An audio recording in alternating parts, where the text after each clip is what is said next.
Hello and welcome to the Everything is Black and White podcast. Time for episode 13 of Just Take 3 with me, Andrew Musgrove, and Me, Sam Mulliner. You still sound a bit poorly.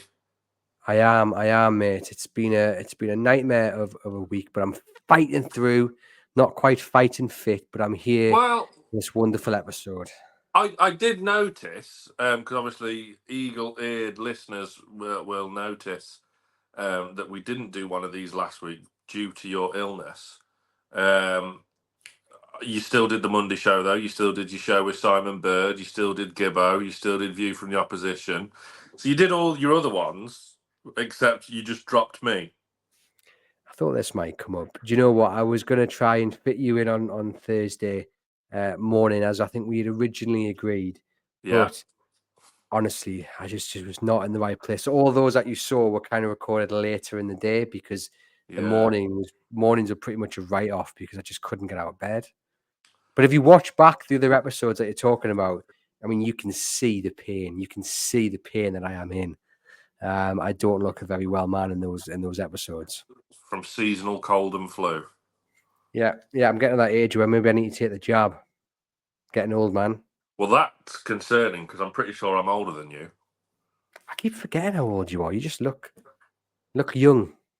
Go on, have a guess. Oh, we do this bi-weekly, don't we? Like you're 34. Close. 30. I'm 35 now. Oh, yeah. Yeah, Oh, and your age is 33. You look a youthful 31. you're in the year below me at school. Yeah. So that's interesting. There you go. But yeah, episode 13, and I suggested this category, and then I realised actually all it's going to make me out to be is not a very well-travelled Newcastle United fan. And it's just going to show you, not show you up, but it's going to show you for the fan that you are, that committed away day Newcastle United fan who's been to nearly every ground possible, right? Compared to you, possibly, but I don't feel like I'm in any way hardcore. There are way more people that have travelled greater further distances than me, let alone our Lee Lawler at Newcastle Fans TV, going to Australia, Japan, America, Saudi Arabia, and yeah, I'm nowhere near that because I've got a mortgage and two children who contribute nothing to society as it stands. So yeah, I've done a fair few. I wouldn't class myself as in the upper echelons of well travelled whatsoever. But especially as coming from a relatively working class background, growing up in a council flat with just my mum, who didn't drive, living in the Midlands, I only started being able to go to Newcastle games when I was 17, and I could, get there under my own steam. So, yeah, I had some catching up to do. Don't get me wrong, I'd have loved to have, as a teenager, watching our trips to Rotterdam and Milan and Barcelona and Turin. I would have loved to have been there, but yeah, it was not possible in the slightest. Yeah, same here. I would have loved to have gone to some of those games that you've mentioned and gone to well, a lot of grounds that I haven't been to, but it just hasn't been the case. But today's category is away grounds that we've actually visited. The memories of those trips to keep us warm on this desert island that we've found ourselves on. Admittedly, So hang on, because this is an important, because this could affect a couple of my choices here. Is it away grounds or is it away days?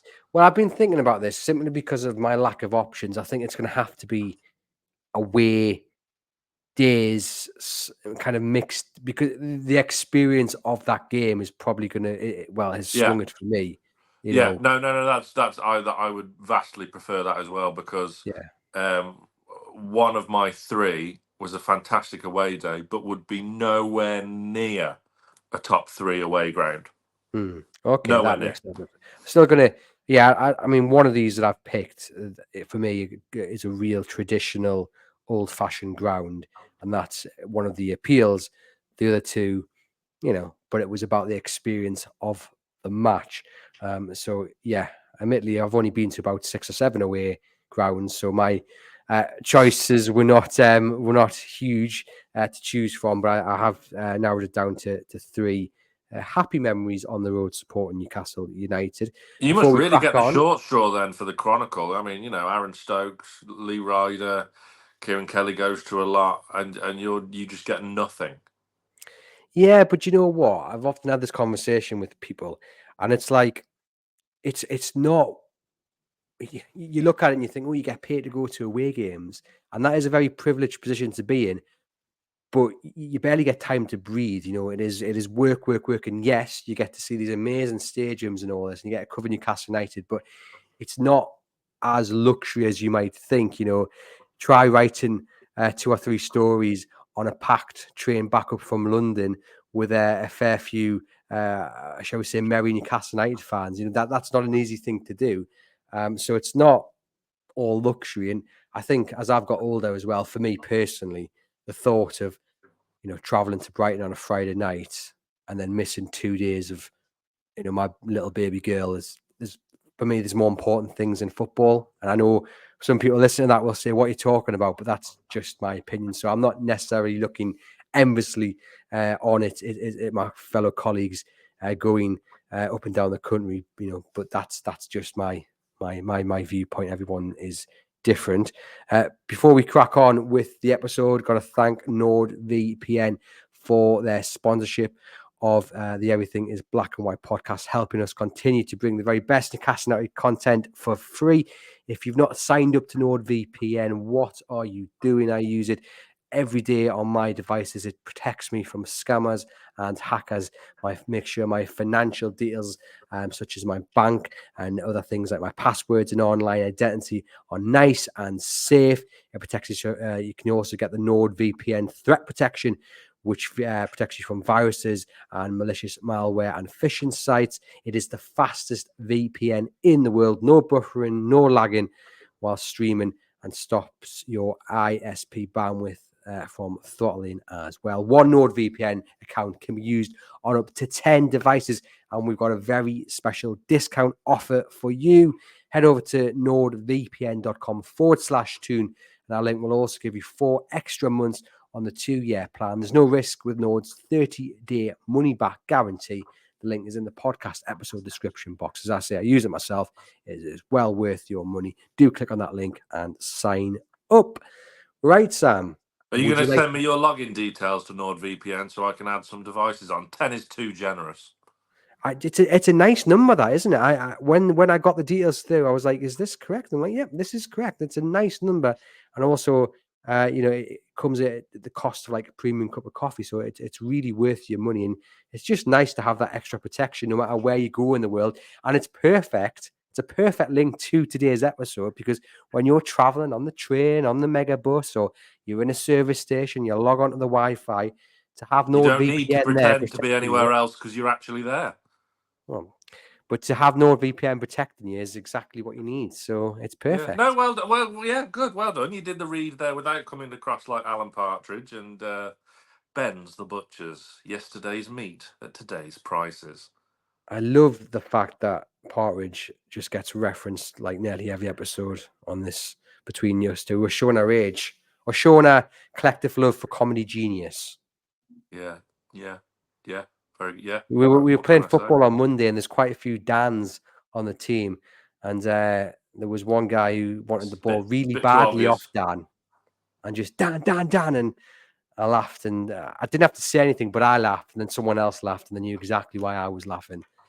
So it's the genius. I have certain friends where we can just have entire conversations all day in Alan Partridge and David Brent lines. So it's lovely stuff.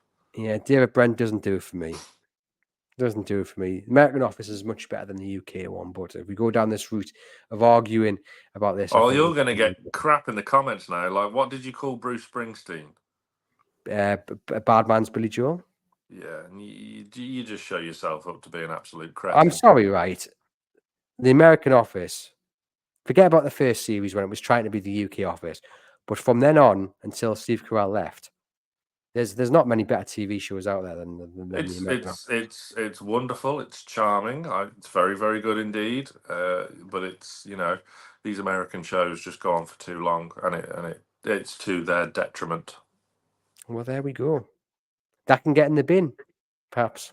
Yeah. Right? Like If that, we eh? were, Right? if we were, not so Newcastle United centric. Do you want to go first, or shall I? You can go first. It was your idea. Okay. This might be actually, in fact, it is my first ever away trip supporting Newcastle United. December 2001, 22nd of December, Saturday. There's a trip to Ellen Road where Newcastle United beat Leeds 4-3, and it was an Alberto Solano last-minute winner, which got Newcastle United to remain top of the league. They were 3-1 down early in the second half, and it was an absolutely fantastic day. You sat right behind the goal. I don't know if it's the same now, but you sat right behind the goal in which Solano scored. Great atmosphere. And I just remember getting kind of just the surge when the third goal went in and everybody just moved as one and you went up like you on a wave. And it was just for a first away day experience, it really set the bar. I'd grown up watching Leeds become this powerhouse of the Premier League, trying to disrupt the established order. And to go down there to face a team who, had they won, would have gone top of the league. So it was a really big game heading into the Christmas period. And my mom's a Leeds supporter, so there was that added extra element as well. And to go down just to a good old fashioned ground. I mean, Ellen Road is one of those grounds which I think it's got a lot of character about it. And it was just a perfect first away day for me. Yeah, that lead side was great as well, wasn't it? It really was. It still would have been Nigel Martin in goal then, wouldn't it? Yeah. Ian Hart, Woodgate, Rio Ferdinand, Gary Kelly, Lee Bowyer. Robbie Bowyer. Fowler was up front, but he didn't have a very good game that game. Well, they had Robbie Keane as well, not to mention Viduka, Kuehl, Olivier Dacour, David Batty. That was a proper football inside. Yes, it's probably one to hold a mirror up to when overspending and leaving yourself in the brown stuff. But yeah, that side was absolutely fantastic. But yeah, what a game that was, and that was your first away day. That's incredible. First away day. It really hard to top. Really, you peaked a bit too soon. Yeah, well, no, one of my other picks was also a fantastic last minute winner as well. But there was just something about that. The atmosphere.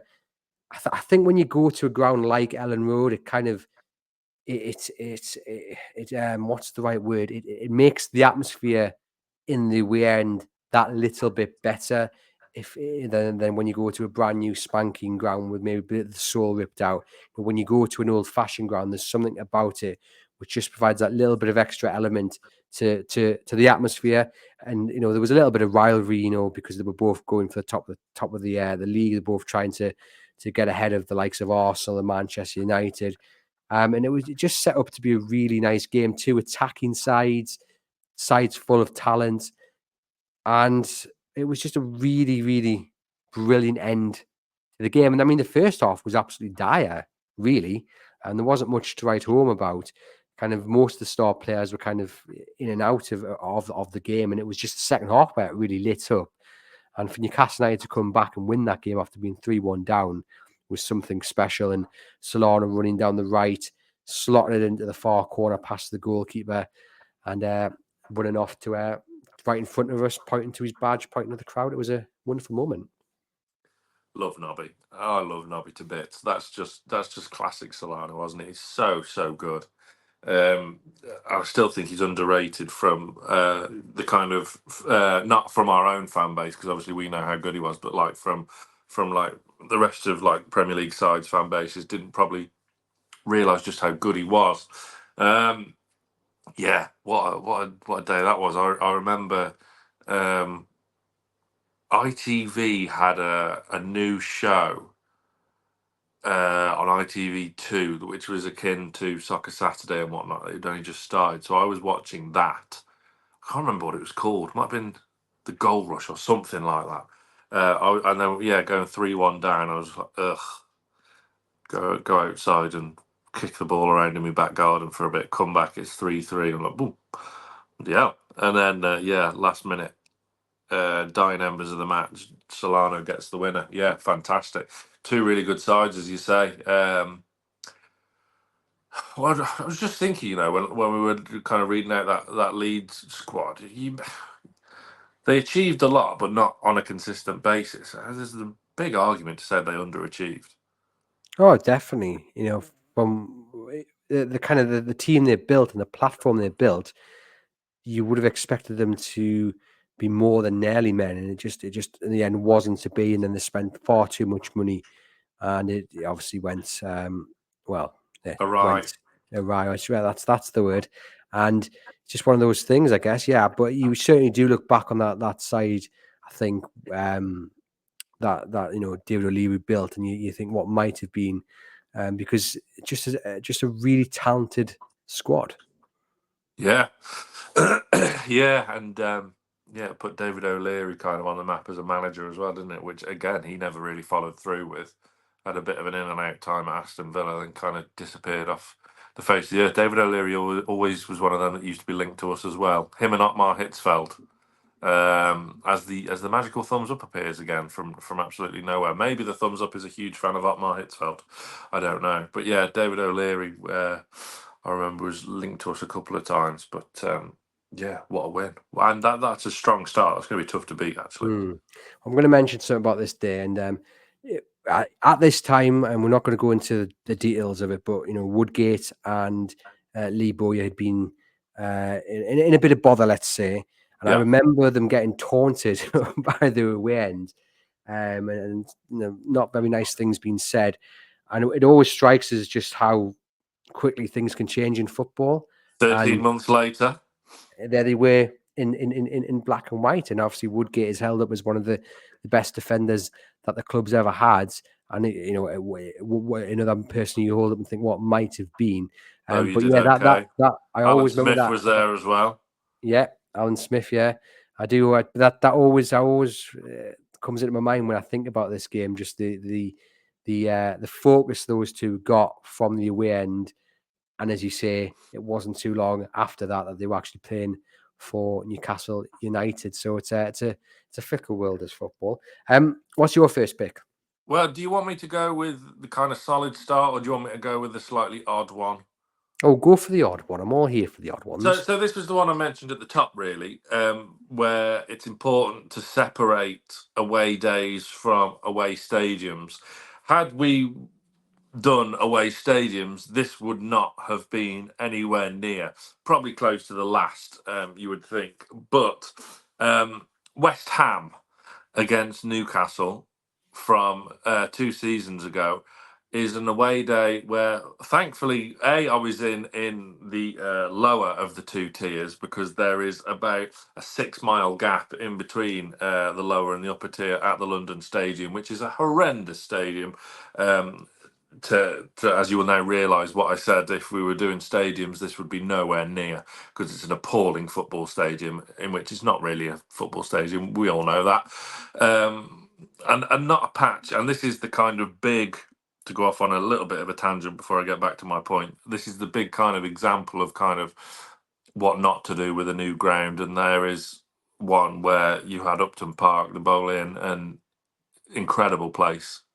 Proper raucous old school atmosphere, which is similar to my next choice, and then it's just the soul and fear factor, and just everything has just been ripped apart from that atmosphere. It's just woeful. But I have never laughed so much on an away day as I did on this night.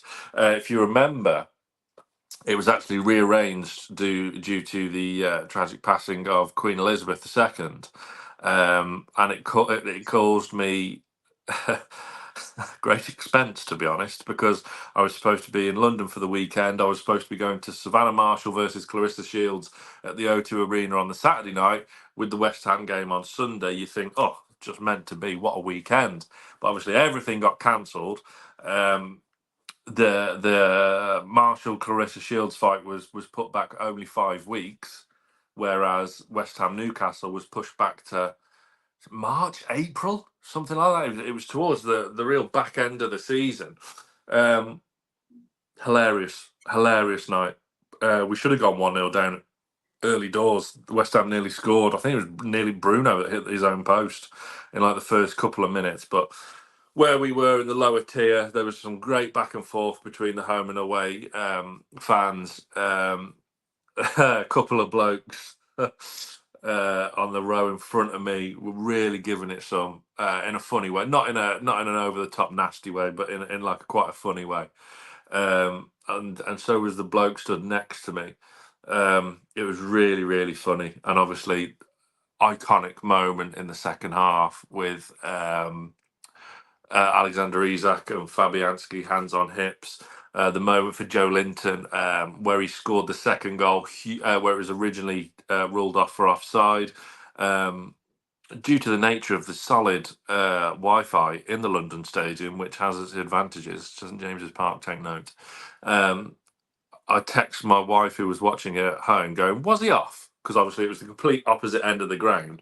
And she's texting me back going, nah, he's on. This should be given. I was like, told everyone around us, I was like, lads, we're 2-0 here. We're 2-0. What I didn't realise, she thought I was on about the first goal. Because she'd had to pause it earlier to sort one of the kids out, so she didn't realise I was on about the second goal. So thankfully Joe Linton was onside, else I would have looked mightily stupid. But yeah, by the time we were scoring 3-4, should have been 5 as well, I think. Do we have one I can't remember. But yeah, these two lads in front still give it up. The stadium had emptied. The West Ham fans had all gone. Honestly, there was like 100 of them left. There was so many empty seats with like a good still 5 minutes plus stoppage to play or whatever. And these two lads in front of me were still having to go at the home fans. And the bloke next to me like shouted at him, "Who are you shouting to? There is no one left." And it's just so funny. Yeah, really good crack. Got home in the early hours of the morning. Yeah, amazing night. So funny. But and that's what it's all about, really. It's them kind of days and moments, and how the night was. And as I say, we're at best away stadiums, this wouldn't have even come into the calculations because it's just such an awful ground. But yeah, it was so much fun, and I laughed loads that night, and we got a great result. Yeah, sounds like a wonderful trip, and yeah, definitely, I It think the was. London Stadium is one of those where I'm sure Newcastle United's board and those involved with any plans for redevelopments or a brand new St James's Park will be looking at how West Ham have dealt with that move and obviously what to avoid and how to make sure that it is the right thing to Oh, do. it's genuinely terrible. Do you know what it reminds? I mentioned the O2 Arena there. It's like that with no roof on. It's not built for football. It'd be. I imagine it'd be a fantastic gig venue, because that's what it's reminiscent of, just with no roof. But there's such a flat concourse, and if you're in the upper tier, you've had it. It is terrible. You need binoculars up there. It's ridiculous. It makes level 7 look pitch side because you just it's not the height, it's just the distance back. You're so far back.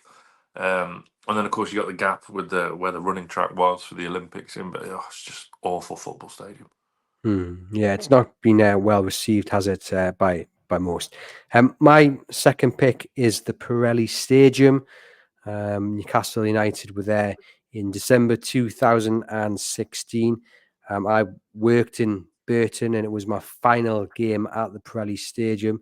I've been back since. I can't remember what game it was for, but I have been back since. But Did you go to the pre-season one? There was a pre-season friendly. no, I've been back since just to watch Burton rather than going down for Right. that pre-season friendly. But this one was in the Championship. Dwight Gale scored, Lloyd Dyer equalised, and the Modi Army got the winner. And it was actually the day that I was leaving Burton to come up to Newcastle permanently, returning and start on this job. So this game was on the Saturday. I was traveling back up afterwards and starting work at the Chronicle on the Monday. So it landed perfectly that Newcastle United were the visiting side to the Pirelli.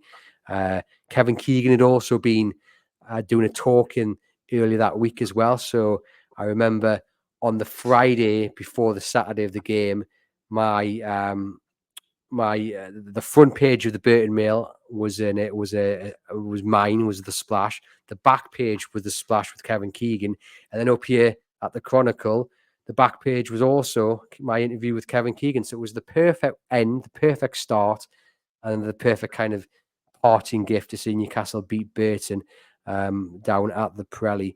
But I mean, from a away fan visiting, the beauty of it is just the standing terrace. The majority of that ground is a standing terrace. It doesn't hold very many. I can't remember off the top of my head how many it holds, but only one stand has seats, and the rest of it you're all standing, and it just provides a totally different atmosphere, like for the better. And you're all kind of packed in. It's a lovely little stadium, but the fact you can stand, freely is a real boost to it. And I think obviously we've seen the changes at St James's Park, and part of it has now got standing. Obviously the away section's got a lot of standing, but I think when you go to grounds where you have to stand, you get a real taste for it, and you want more of that, or you want it implemented at St James's Park, and it gives you a real good feel for it. Yeah, it is. Yeah, little is the operative word. It's essentially built for non-league football.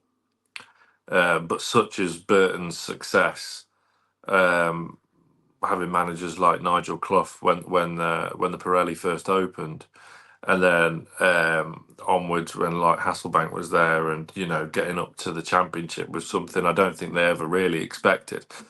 Because I mean, I could. There's a bigger non-league stadium down the road at Telford than there is that at Burton. It's absolutely tiny. Yeah, it gets pretty tight and compact in that away end. Yeah, a lot of fun, but yeah, Burton's a tricky place to go and win. It's not for everyone, but yeah,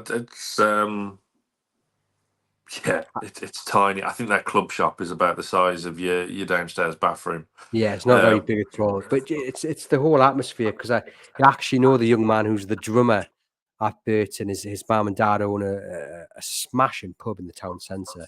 He's a Geordie, actually. I bumped into him and when we were in Dortmund, funnily enough. He was on my flight, but his son is the kind of the drummer, and he's the one who's constantly beating it. It just, there's just something special about it. There's no frills down at the Pirelli. You get what you see. Wonderful people. At least when I was there running the club, I'd been taken over, so I can't say that. I'm sure they're lovely people, but I don't know them. But the owner who was in charge really cared for the club, put his money and his heart and soul into it. But the funny thing about that day was, I thought, well, you know what? I'll go down to the press room and just introduce myself. And at the time, Chris Waff was still working here at the Chronicle, and we had obviously Lee was down there and still is here. So I thought, oh, well, there's Chris. So I'll introduce Sam Andrew. I'm starting on Monday. And as I did, I reached out to shake his hand, and I knocked the door right into Miles Starford, who was once of the Shields Gazette, now doing bits and bobs elsewhere. And he was holding a cup of coffee. Oh And it no! just went. And as it went up, I went to catch it to try and like save face, and just ended up kind of squeezing the plastic cup even more. So you got a second load of whatever it was. Thankfully, it wasn't too hot. There's nothing I could do I think we're other than finding out reasons apologise. why you're not welcome in the press room now. Yeah, maybe that's it. It's a lasting impact. I mean, it was certainly a way to introduce myself to the press pack.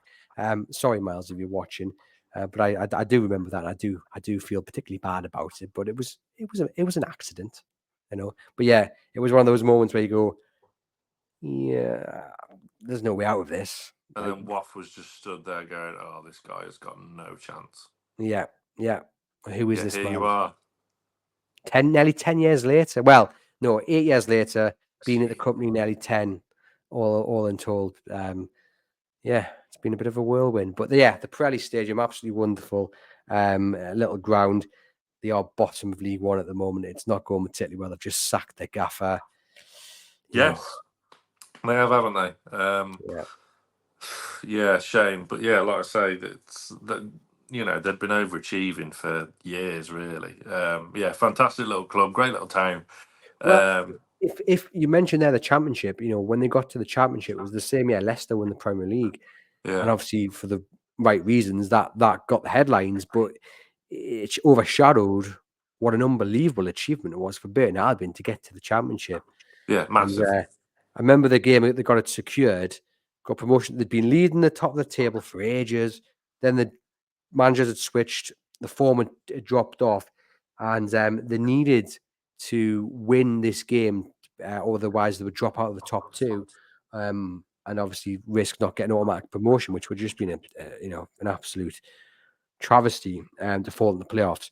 And there was a last minute winner. Tommy Naylor got the winner at the very last minute, and I was in the press box, and I've never seen anything like it because at that time, and it might be the same now, you had old fellas who'd been there before before the club had got anywhere near the Championship. They'd been there through it all, through the really dark days of 400 people turning up to watch it. Um, you had them falling down the stairs on top of each other because it was just such an elation. They'd done it. They'd secured promotion to the Championship, and I remember going down kind of 2 flights or 2 rows with my laptop still in hand, trying to press return on the live blog, just flying down the aisles because it was just like a kind of a tsunami of elation.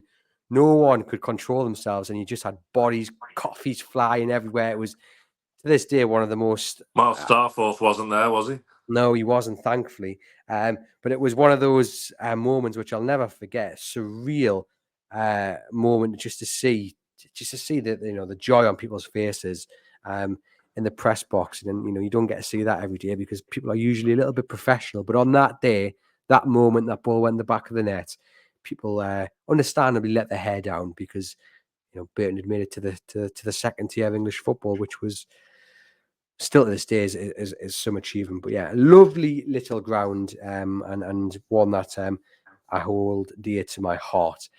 What is your second pick, Sam? Well, we're staying in the East Midlands. Oh, Nottingham hello. Forest. Nottingham Forest. Yeah, old school stadium, proper football in town. Love Nottingham as a place as well. It's similar to Newcastle in that it's sports central. City centre grounds for both Forest and County. Separated by the river, and then you got Trent Bridge over the road as well. And yeah, had a really good couple of nights there. One was the Friday night in March. It was Cheltenham Gold Cup Day, where we won 2-1 in a game which could have been, was, had we not got that win, shrouded in controversy for dodgy VAR call ruling out Elliot Anderson's first goal. How yeah, times have changed watching him now flourish at Forest, which is kind of bittersweet. I say bittersweet, I'm just bitter. No, I'm not, because he deserves it. He's a cracking player. But I hope he doesn't do well against us next month. Yeah, a couple of great games. But that VAR, when we were at 1-1, I always remember as well, because we went 1-0 down with a rare Botman error. We went 1-0 behind, and then just before half time, Isak equalised, but it was on the far side. And like, if you go back and watch them highlights now, it's like the away end was on like a satellite delay because we'd not realised that it had actually gone in until we saw. The rest of the players run towards the other corner, and then it erupted. It was it was a great night that was. The away end was in fine fettle. Yeah, no, in the second half, obviously shooting towards us. That moment where we all went absolutely crazy for Elliot Anderson, thinking he'd won us the game. Lengthy VAR process where it was offside, and the referee got sent to the monitor for an offside.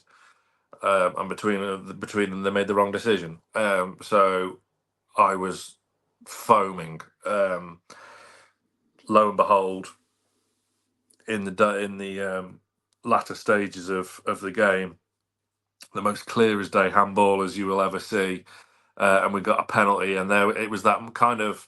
I'm going to call it iconic because at the time it felt iconic at the time.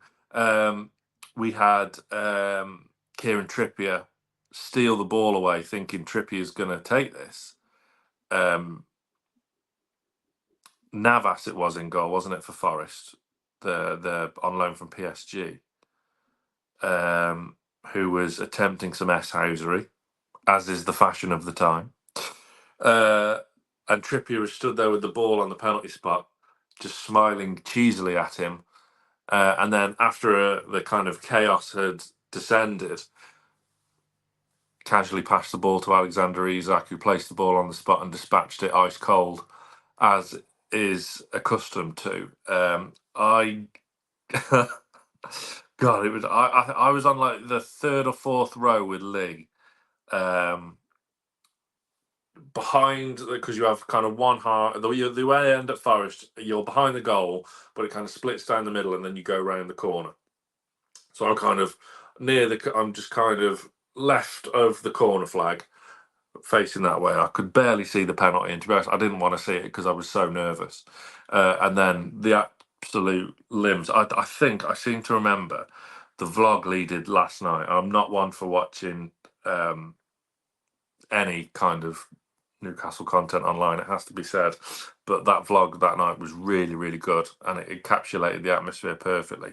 There was absolute limbs in the away end when that penalty was taken, and doing the last word outside the ground was so chaotic, and just one thing after another. It was so much fun. We had people there was a guy that got arrested on camera, and he was dragged across in front of me and Lee whilst we were filming. The fuzz didn't realise we were filming, and they dragged this guy who got arrested in front of us to being on the move because we were moved by stewards.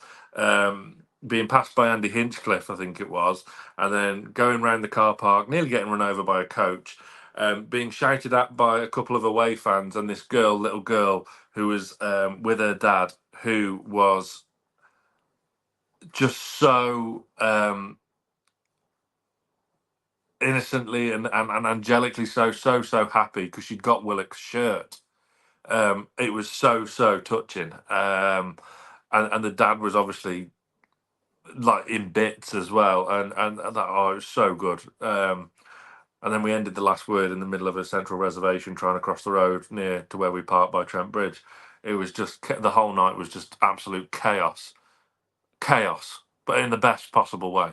If I remember correctly, the first goal by Isak was a lovely hit, wasn't it?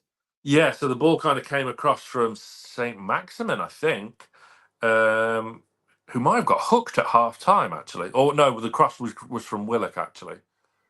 Or did Maxi play in Willock? I don't know. As I say, I was on the far side. I was on the complete other side of the field. Yeah, and it was Henry-esque, the way he'd come across him, but he'd kind of moved the ball into the other corner, almost with his shin on the kind of half volley. It was beautifully dispatched. It was properly, when you think, hang on, what have we got here? Where he really kick fired that run in games like the West Ham game I mentioned earlier with the hands on hips Fabianski. Not long after that, Everton away as well, which nearly made my top three. That 4-1 where Isak did the run where he beat about 5 Everton players. Some he beat twice just for bants, to give Jacob Murphy a tap in. That was when he was really starting to hit form, and made you realise, yes, he's out of form at the minute, but we still have something very, very special indeed. And then the year after, Fabian Schär and Bruno masterclass. Really, we played terribly and won 3-2. Bruno, oh yeah, similar limbs in the away end. I've just always had great nights at Forest, and hopefully we'll have another one next month. Yeah, I think they've been a really good addition to the Premier League. I know took a long time for them to get back, but they were just a nice set of fans. I think they bring a really nice atmosphere, really bringing a boisterous and good atmosphere to the Premier League. I also think they've built a really good squad. I'm not sure Nuno's maybe the man, but it seems to be working. He is. Yes, yeah. Well, there you go. I don't think anyone maybe thought he would be, but I mean, some of the players they've got, they've built a really, or they're building a good squad, and yeah, they've been a really welcome re-addition to the Premier League in my view. Yeah, I mean, So they've had the points deductions. Their owner can be a bit fiery and ill-tempered at times, but you know what? They're having a go. They're having a go. They've got a lot of players in. They've spent a lot of money. They're having a go. If it's sustainable and they're not going to end up like Leeds or whatever, then let them crack on. They're having a go, and it's still what I'd call a proper football club. Proper fans, proper stadium. It's proper. It's a quintessentially English football club. Yeah, it certainly is. And Chris Wood banging in the goals as well. So who would have thought it? My final pick then, sticking in the East Midlands, I'm going down to Pride Park. So I was at the game when Newcastle United beat Derby 3-2, April 2002. Another last-minute winner. The Wallawar with his first Newcastle United goal. It only taken him 37 games. But what a game and what a victory. Derby were 2-0 up with 17 minutes to go, and they threw it away.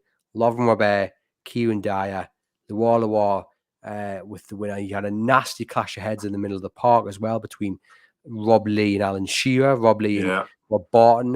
Warren Barton were playing for Derby. So it was a meeting, a reunion of three of Newcastle United's long-term stars of the entertainers meeting up again.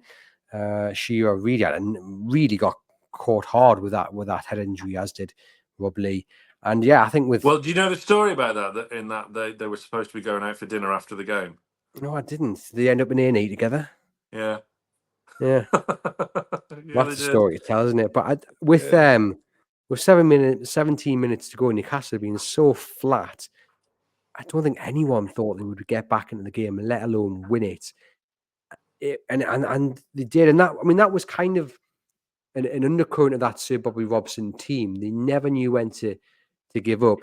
They could dominate games, and they could also be so terrible and still pick up a win, and you're left scratching your head thinking, how on earth have they done that?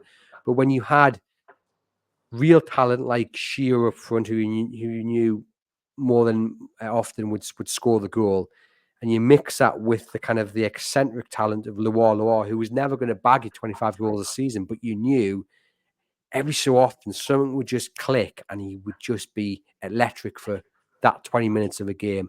And then you had others like that. Lovren Robert had the talent, but we didn't always see it. But together, collectiveness, with Gary Speed in the middle of the park and Kieran Dyer on the other flank, you had such a good squad that really pushed the likes of Manchester United, Arsenal close for the title. And it was always entertaining as well. But Pride Park is just one of those grounds, a bit like the City ground in many ways. Yeah. It's just an old-fashioned ground. I mean, I know it's not the baseball ground, and this game they'd only been at Pride Park for 5 years or so it was still really in its infancy, but it still had the feel of kind of an old-fashioned ground, even though it was only 5 or 6 years old. And Derby were, they're giving Newcastle United a really strong test that day. Yeah, Derby's a fantastically supported club as well. Even when they went down to League One, they're still getting over 35,000 in attendance. It's absolutely incredible how much they're supported. And obviously, being out of the Premier League for so long, to this day, they still get a fantastic gate. So yeah, big club. Again, another proper football club. It seems like the place to be on an away day is the East Midlands, judging from this. Then, I thought, in fact, when you first said Derby, I thought you were going to mention the Championship game, where Gouffran hit that volley from the corner that was just utter filth. I remember during lockdown, I was fortunate enough to speak to Matt Ritchie, and he was saying that game at the time stood out for him as one of the best away ends he'd ever seen. So yeah, that's what I thought you were going to bring up. But yeah, it's great club derby. Hate Kenny Miller. Apart from that season where they took 4 points off us out of their 9 that they accumulated in the Premier League that season. So yeah, I hated them that season, but it was more our own fault than theirs. But yeah, what can you say? That game as well. Yeah, Loire, crazy, and that was when Sir Bobby had really kind of just got what he was after and had really started to build the team, the squad that was going to go on and get us Champions League football and make us proper contenders again. I mean, the way ends of Newcastle United are famous. People often talk about just how committed they are and just how loud and supporting of the team they are.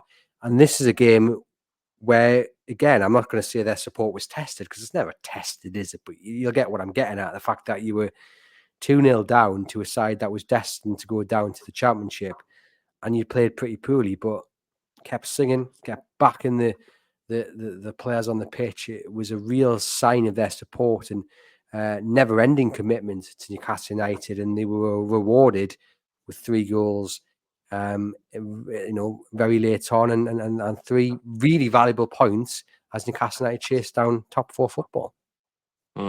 Yeah. Yeah, and to be honest, another solid pick, to be honest. And this is a topic that everyone won't have the same 3. Everyone will have all different 3 from their own memories and whatnot. But yeah, the East Midlands is very much the place to be, isn't it, for an away day? Yeah, most certainly. So, and I've been back to Pride Park. I was lucky enough to be in a box for one of the Someone's earned. derbies between Derby and Forest, which is a lively little derby. And somehow a couple of Forest fans had got into the home end, and Forest went 1-0 up. And they couldn't help themselves, and they had to get escorted out really, really quickly. I hate that. Do you know that reminds? Because when I think of people doing that, and I'm not going to sit here and say I'm innocent because I've gone undercover.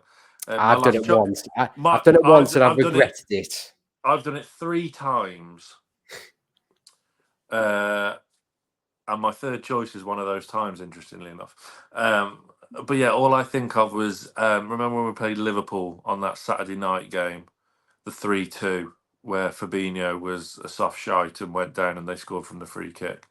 There was loads of Liverpool in the boxes in there. Yeah, no, not for me. Didn't like that.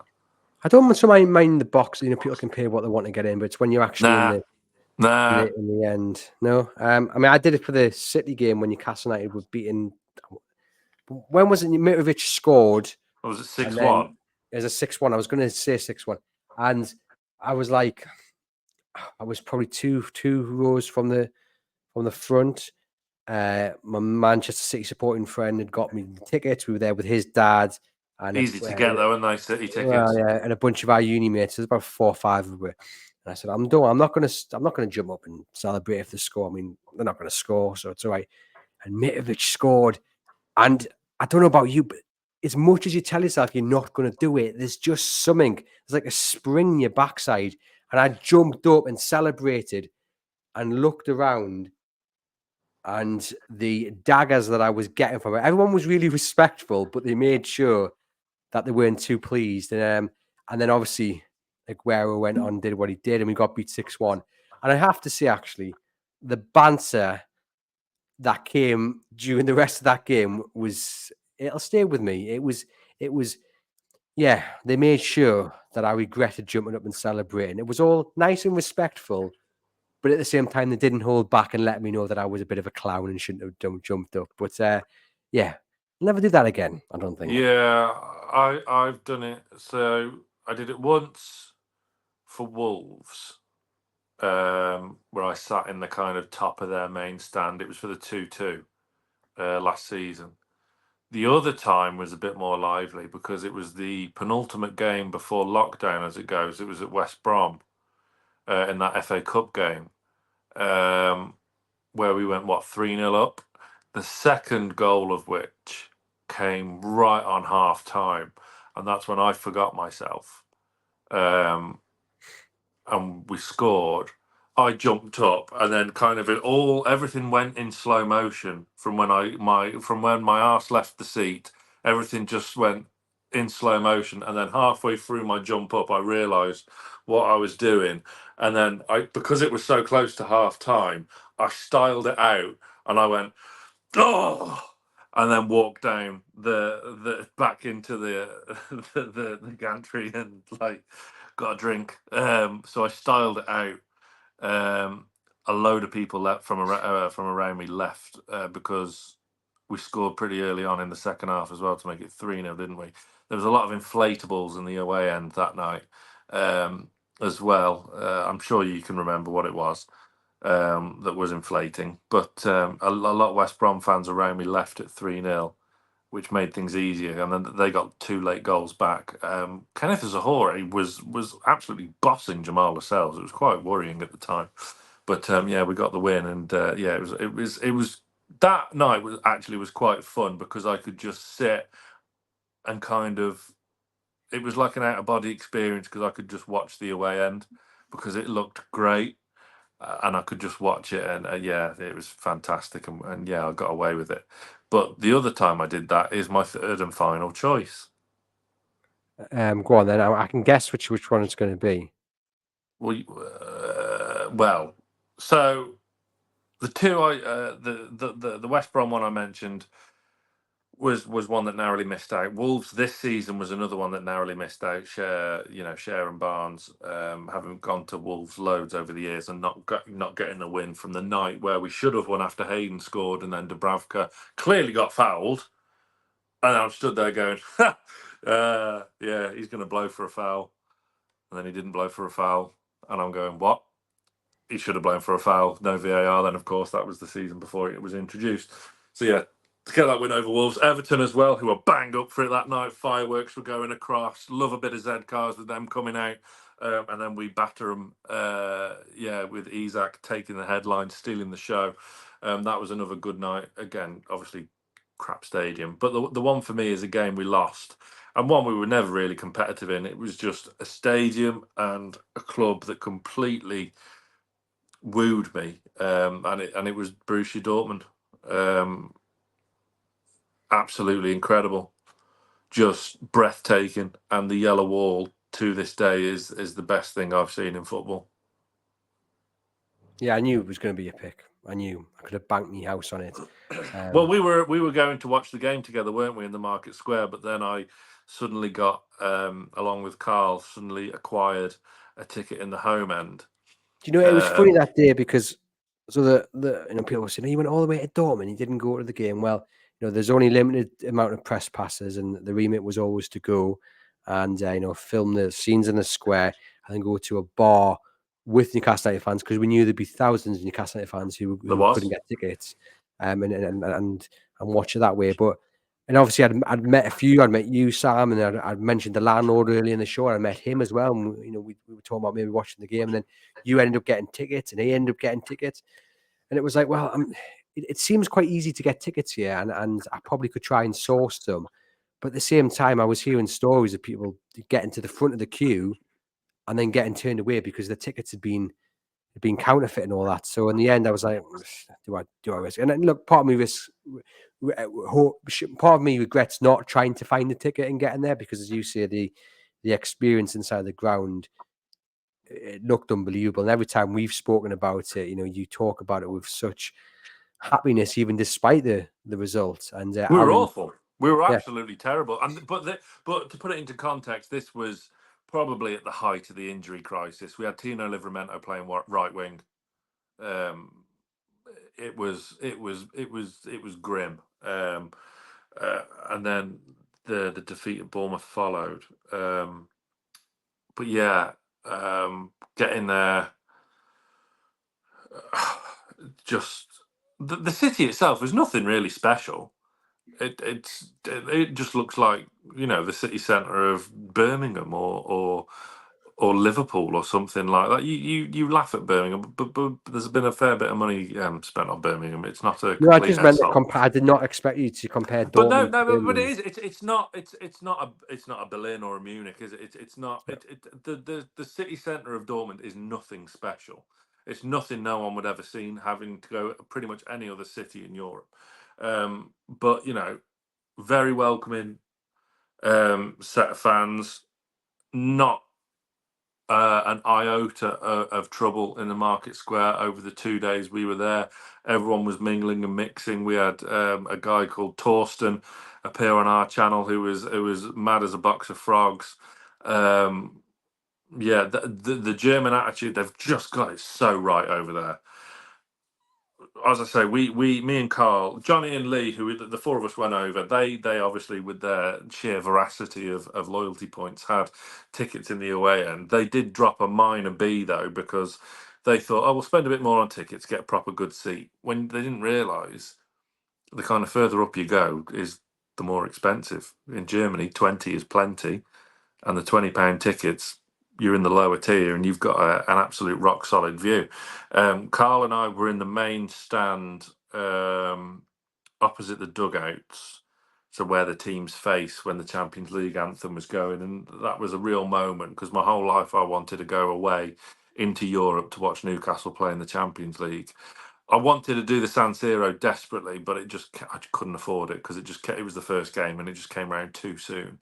Dortmund, if you cast your minds back on this very podcast when you did a kind of fan forum thing, I said Dortmund was the one I wanted to go and experience, really, and I got my wish. I wasn't bothered about Paris, to be honest. But yeah, that stadium, their club shop, even like the minutiae of things like that, their club shop is stunning because we went and had a look around the day before just to try and see if there was any last gas tickets. I mean, yeah, me and Carl got ours from the second-hand market. Again, we could have been one of them ones who got turned away at the gate, but we took the risk, paid over the odds. But it was from, I was going to say reputable then, but none of these sites are reputable. They all stink. But one of the more well-known, trusted kind of resale sites, if you know what I mean. I obviously won't name them because I know how buttock-clenchingly nervous you get. But yeah, going into that stadium, about an hour before kickoff, the yellow wall is full and no one makes a noise. And you think, well, you can see yellow and you can see black. Are they actually? Is there anyone there, or is that just like the war flags? You can see the imprint when the stadium's empty of what the display's going to be. You have a fair idea. But then when the teams come out for a warm up, what happens over here, Andrew? When teams come out for a Premier League game for their warm up? You get a little round of applause for those who are in their seats. Yes, because 99% of people are in the bar or still yet to make their way into the stadium. Not in Dortmund. And I've got this on my phone and I still watch it to this day. Fanfares go up, huge chants and songs from the yellow wall that reverberate around the stadium. A section of the yellow wall is bouncing up and down, jumping. This is for a warm up. Me and Carl were just stood there watching, going, just totally aghast, going, "What the hell is this? Like, this is incredible." You can drink in your seat if that takes your fancy. People, their attitude is, because Carl was wearing home colours. Carl was wearing his Newcastle top in the home end, and he wasn't the only one, by the way. There was loads in the home end wearing Toon shirts. No problem. No problem. No one bat an eyelid. No issues. None of the Dortmund fans, none of the Germans. Not one problem. As long as you behave and you're not a D head, you can do as what you please. The moment you misbehave, you're out. But you behave, you can drink in your seat, you can wear away colours in the home end, you can do whatever you want. Incredible. The yellow wall just did not stop. It was I just can't get over it. And at half time, what happens in an English ground at half time, Andrew? They go and get their overpriced pies. Pies and pints, mate. In the yellow wall, nobody moves. Wow. they do a display. They did a flag display there regarding FIFA, UEFA corruption and how this change of Champions League format was just for the money. Yeah, stunning, and they go again second half. It's incredible, honestly. I will go back there for a Dortmund game. Me and Carl have said this because me, me and Carl, I watch Dortmund games now. They're like, if they're on Sky Sports Mix on a Friday night, which they were last week when they beat St. Pauli 2-1, and Garassi scored, who we should have signed. He was had a release clause for 17 million, which is 2 million more than what we paid for Asula, which really gets on my wick. Yeah, but an incredible place, an incredible stadium. By the way, that stadium is effing huge, huge. Which what like 80,000, I think, which makes me think is 70,000 enough for us? But you know, it is just and they do You'll Never Walk Alone as well. And I hate that song. I think Anfield is the most overrated stadium in Britain. And after that Liverpool play that song, it's a cemetery for the rest of the game. Absolutely deathly silence. Their version, slightly rockier. I'm all for it.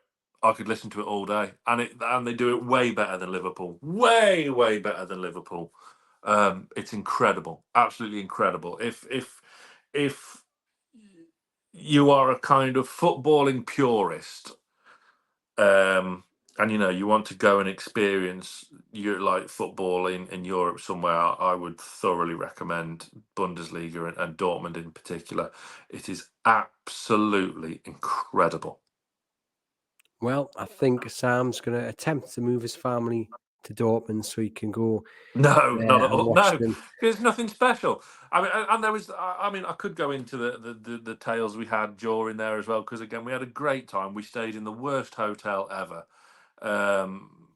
with staff there resembling of yeah, whatever. But it was just so. It was yeah. Aaron was on our flight out from Stansted. I've got a very funny story about Lee trying to get home because he was a clever. He thought he was being a clever. He thought he was being a clever dick. Me, Johnny, and Carl got trains to Eindhoven and flew back from Eindhoven because there was no direct flight back from Dortmund to Stansted. Lee got a flight 2 hours earlier than no. Lee got a flight like 6 hours before we did from Dortmund to Munich, change at Munich back to Stansted. But Lee's flight from Munich got cancelled. So we got the trains. Trains in Europe are fantastic, by the way. We got a train from Dortmund to Duisburg, Duisburg to Viersen, Viersen to Venlo in the Netherlands, Venlo to Eindhoven, get off at Eindhoven train station and then make their way. And that was £20, by the way. £20 to go from West Germany to Eindhoven on the train. Where can you get in this country for £20 on a train? My word. And then you get a bus across the city of Eindhoven, going past the Philips Stadium. And Dutch public transport don't take cash. So I'd saved a cheeky €5 just for that very reason. You have to tap your debit card when you get on and when you get off. There's no price list anywhere. So we're thinking, I mean, I don't know how I'm being charged. We're on the bus for 40 minutes. So we could be getting charged about, I don't know, am I getting charged a £5 or 50 quid here? What's going on? Get home, check my bank statement. £1.90 for a bus ride for 40 minutes. God, Europe has it so much better. And then we got a 20 quid flight back to Stansted. Meanwhile, I drive the 3 hours home, and Lee had just got back to Heathrow, where he got another flight. Bearing in mind, he was meant to arrive back in the UK 6 hours before us. He had just got to Heathrow, and he was now about to get on the tube to go from Heathrow to Stansted. Hilarious. Yeah, it sounds like you had the better return back to the UK, and yeah, you know the transport over there is so much better than what we've got Oh, here, without a shadow of a doubt. But there we have it, ladies and gents. Our 3 picks for away days that we have experienced in the flesh. I've gone for Ellen Road. I've gone for the Pirelli when Newcastle beat Burton 2-1 in December 2016. I've gone for Newcastle 3, Derby 2 in April 2002. Sam, remind us of your picks. Again, just to reiterate, if you've just joined us, these are away days, not away stadiums. So that's why West Ham's London Stadium is on mine when we had that fantastic away win there. City Ground, Nottingham Forest, and going to Dortmund. Yes, we lost 2-0. The game was pretty terrible. But the experience of that stadium, that city, that yellow wall, yeah, takes it for me. So yeah, West Ham, Nottingham Forest, Borussia Dortmund. There we have it, ladies and gents. I hope you've enjoyed this episode. Do let us know in the comments your favourite experienced away days. It's been a pleasure chatting to Sam. It's been a pleasure bringing this show to you guys. Thank you, as always, to NORD VPN for the sponsorship. Head up to chroniclelive.co.uk for all the latest Newcastle United news. And for myself and Sam, we shall see you guys next week.